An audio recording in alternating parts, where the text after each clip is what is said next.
Guys, I actually cleaned my house, so it's not super dirty. Anyway, let's go into the trade of the week, which is Roku stock. It's not completely off my books yet, and the trade is still not complete. So I've been short Roku from about $170 a share, and then I doubled down on the short position on Roku when it fell lower. I can't remember the exact price.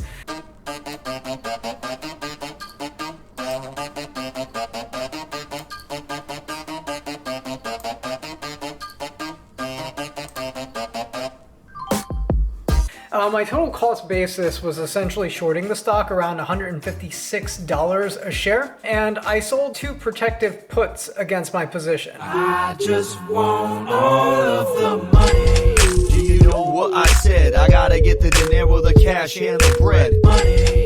Do you know what I'm saying? So I have a protective put strategy, meaning I shorted 200 shares, but the strike prices of the puts were $147, $150. I just bought this just now. Look at what price I sold the put at, $5.15, and look at the price of it now. Had I done the exact opposite of buying the put, I would have, in this case, I would have probably 8x my money, here 10x my money. Of course, hindsight's always 20/20, but you know, it goes to show you, hey, if you really think something is going to go down, this gives you a lot of exposure compared to, you know, the corresponding strategy. Roku's getting pounded today, however, expecting maybe a little bit of a buyback in the next few days. My God, is it getting crushed today or what? I sold 2 protective puts because I was a little bit worried that essentially Roku wasn't going to go my way, and it essentially guarantees me income in case it does continue to pop. I did feel $170 a share was a bit too frothy. It was a momentum name, however, so it could keep climbing higher and higher.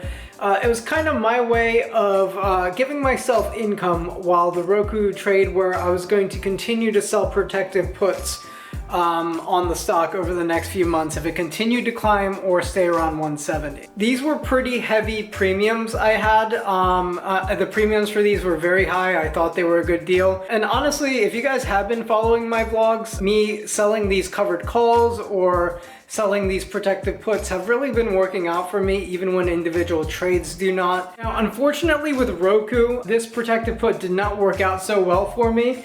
It actually cost me a lot of money. It hit like $104 Friday as of trading, which is a huge drop like that, from 170 to 104.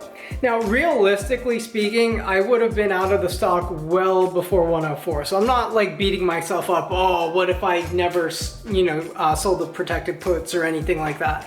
It's not like that. I would have never held the short position on Roku for so long, but it is a momentum name, and the momentum is not in its favor right now. I think that Roku had 3 days in the last week and a half where it dropped 10% or more a day. It basically took a beating, and I couldn't take advantage of any of this beating because I had 2 protected puts, one at 147 strike price and the other one at 150. I got put the stock at 147, which really sucks, but what can you do? I have another put that's expiring this coming week. There is no way this is gonna crawl to 150. Pretty much can write off this put option as well. But it's pretty eye-opening. Had I not done the protective put strategy and just bought puts with these expiration dates, I would have 10x my money. And when I look at this, I get really sad and hurt on the inside. Maybe I should just kill myself and eat a bunch of Chipotle and just, you know, end it all here.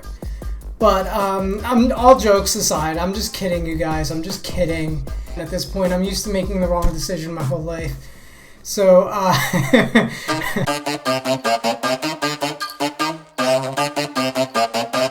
in the past few weeks, Roku stock has been falling for a wide variety of different reasons. One of them being Apple has launched a streaming product. Comcast came out this past week. Roku took a dump after Comcast announced anyone who has Comcast internet will get a free Comcast box that allows them access to Comcast streaming services. The other thing that worries me a little bit is AT&T with their recent acquisitions. They are also going to be a competitor in this marketplace as well. So Roku has a lot of competition coming up. This is a big deal for Roku. Roku's been falling. Take a look at Netflix prices. Netflix prices have been dropping out of the sky as well. I still have Netflix shares, you guys. So yeah, that's not looking good for me. I might have, I should sell those. Pivotal Research announced news of their analysis that streaming devices will all be given away for free through these mega companies like Apple, Comcast, to the point where these devices that Roku currently sells for $29.99 will essentially be for free. And Roku is not going to be able to compete with these juggernauts. Having said that though, Roku's cash flow is not really coming from the device sales. It is actually coming from advertising right now. I think the majority of their revenue is from their advertising model. Anyway, regardless of all this, Pivotal had announced a target price point of $60 a share, and the market actually went down on that news. So the three pieces of big news were A, Apple's competitive service, B, Comcast competitive service, and C, Pivotal announcing a $60 a share target price point on my beloved Roku. Just remember to take what these analysts say with a grain of salt. Honestly speaking, I listen to analysts in regards to their analysis, but I take their pricing and all that other bullshit with a huge grain of salt. If these analysts knew what they were talking about, well, then they wouldn't be analysts. They would be hedge fund managers. They'd be traders themselves. Half of these analysts probably don't even have that much money to their name. So that's just my train of thought. It's important to listen to what they have to say, their analysis, their projections, but also do your own due diligence, have your own predictions. No one knows where the market's going. Guggenheim predicts, Roku stock's gonna hit $170 a share. And you have Pivotal, this Pivotal Research, Pivotal Capital, I don't even care what the analyst company is, that's predicting $60 a share. So, the market's completely mixed on Roku stock. I am actually a believer in the name, hence why on Friday's dip, I did something that I immediately regretted, which is buy call option on Roku stock. So I already gambled all of my proceeds from Roku stock on buying call options. I bought 10 of them on Friday's dip. Cost me about $2,000 or so, and by the end of the day, I had realized I had made a mistake. I haven't sold the call options yet. I'm gonna probably sell them on Monday.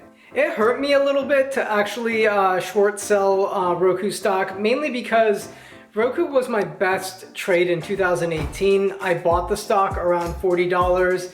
I sold it around $80, and I did constant buy and sells of Roku, and it was probably my most common day trading stock in 2018. I made a lot of money off of Roku, and I never actually short sold it until recently. I haven't actually even been trading it after it passed $90 a share. I sold it at $80 or $90 a share, and my hands were up in the air thinking I was the greatest trader in the world, right? But then it kept running up to 170, and it's like, I'm like, what just happened here? What did I do? I don't deserve this, I feel like I missed out on a huge gain.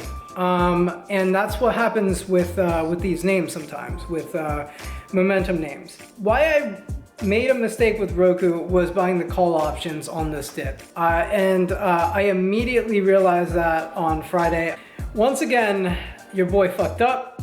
I gambled. Yeah, I kind of wish I could have that one back. It's a momentum name, and if the momentum continues to push the stock lower, I could be shit out of luck. But in the meantime, I need to figure out what the F I'm gonna these call options, man. I gotta figure out these call options, and we'll see how that goes. Thanks for tuning in. I'll talk to you guys soon. I just want all of the money.